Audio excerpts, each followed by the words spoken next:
Hi everyone, my name is Brandon Smithwrick and I'm a senior content strategist at Squarespace, the all-in-one website builder and e-commerce platform.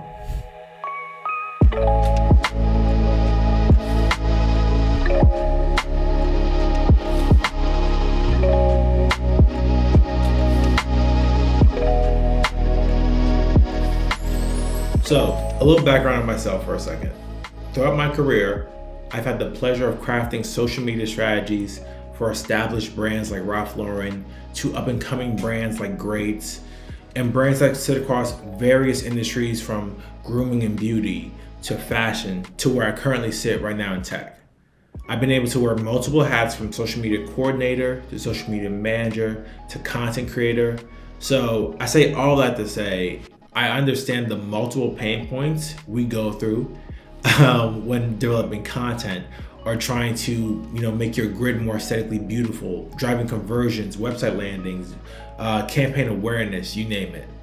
So today, I'm going to give you some tips to not only inform your content strategy going forward, but to take your organic social media content to the next level where you don't have to invest so much in paid media because your organic is doing so much for you.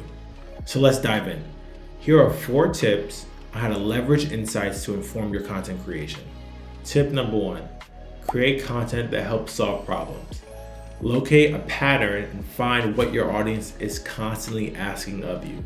Those top customer inquiries, FAQs, and roadblocks in your conversion are actually key indicators to gaps in your storytelling.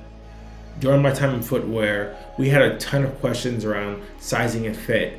How do I care for this product? How do I style this in a versatile way? And just to help customer service in a bigger capacity, I took all those FAQs and customer questions to inform what content we should be creating.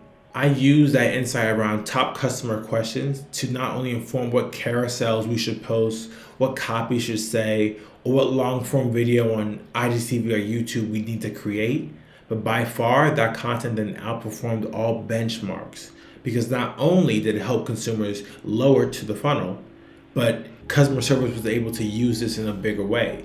So versus saying, here's how you do X, Y, and Z, here's a video that clearly states how to do X, Y, and Z, right? Our retail staff is then able to use all this video content for training and help answer questions in a bigger capacity. And ultimately, this content became the most evergreen we ever produced because not only was it relevant for new customers, but we were constantly using it all the time. So this flows perfectly into tip number 2. Organic social media content needs to prioritize SEO. Let me say that again. Organic social media content needs to prioritize SEO, search engine optimization. In today's culture, consumers will search a brand on Instagram before Google, right? If I'm looking for this new brand, I immediately try to see what their page is about. So your social media presence is just as important as your website because not only is that the first digital touch point that many consumers will have with your brand, but social media today acts as a landing page. No matter how tedious it is, I still believe you need to care about the overall grid aesthetic, whether it's Instagram or even TikTok today. That is the new .com. Your competitive edge over the next company could be that your YouTube description copy, right, prioritize SEO and got you discovered within the algorithm, or that your TikTok hashtag selection was better than the next guy's. So let's put this in perspective a little bit more. YouTube is the second largest search engine. TikTok is the most downloaded app in the world. Pinterest and Twitter are basically search engines themselves. I don't care what anyone says, social media is leading the charge, and as social experts, it's up to us to find this data and kind of put together how this informed our next approach, whether it's channel by channel or post by post. Which brings me to tip number 3, which is my favorite, and I'm going to spend a little bit of time here. Track performance by content format. What does this mean? So, not all content is created equal, nor should they be weighed the same. If you look at your data solely on engagement rate, you'll probably conclude that these video posts outperform these static image posts, but that doesn't mean that those videos were more impactful for your brand.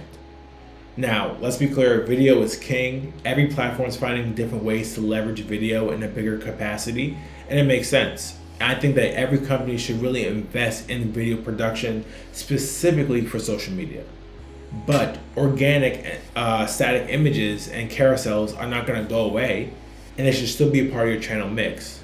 So, focusing on Instagram for a second, you have static images, you have carousels, you have in-feed video, IGTV, Reels, all being fed to users within the home feed. What I recommend doing is weighing static images against other static images, and that gives you a good benchmark on which are better in terms of those static images. And do the same for carousels, videos, IGTV. Why would you do this? Great question. So when you do this, you get a lot of clarity on the average engagement or impressions your carousel should receive. How many views should an in-feed video have? Or I'm able to identify now what's driving more followers or website clicks. Is it a reel? Or is it an IGTV? Is it a static image post? You know, before you really get this information, you really have to dive in and figure it out. Blocking off some time in your calendar is really what I have to do on the daily, because having this insight is so valuable for making an informed content strategy.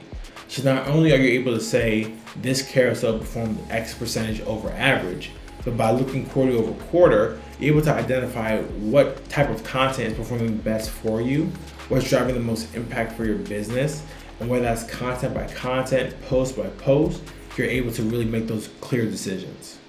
Think about finding a campaign. Wouldn't you want to know if a carousel is better to lead with versus an image or video? Or if it's maximum awareness, is it a reel for like the higher views, and then I'm going to flight a still because those are more shareable, and then a carousel that gets more in-depth storytelling? You're able to really put those pieces of the puzzle together when you have all this information. So my fourth and final tip is to use all this insight you've gathered and attach a purpose to your post. So after you've looked at the insight, you see the pattern in your content, you see how your audience interacts with these posts, your cadence and what you post now makes a lot more sense. Think of it like this. By understanding maybe a certain type of single image post drives an increased amount of saves versus other formats, or maybe that Reels drives a higher amount of profile visits and follows, your flighting for a big campaign is now more impactful. Let's say that this post drives the most comments in our content mix, so we're going to utilize this post to drive hype and conversation around the product. Then we're going to post this post, which time after time receives the best amount of shares. So we're going to use this to increase awareness of the product launch. And then finally, we're going to post this type of post, which historically receives the most website clicks and profile visits, which is great for driving users to our link in bio and then driving them to site. So by using all this information, you're able to make more data-driven decisions around your content strategy on social. So let's review what we're going over today. Tip number 1, create content that helps solve problems. Find those FAQs and make sure your content fills in the gap. Tip number 2, organic social media content should prioritize SEO. Week by week, social has more content output than any other marketing channel.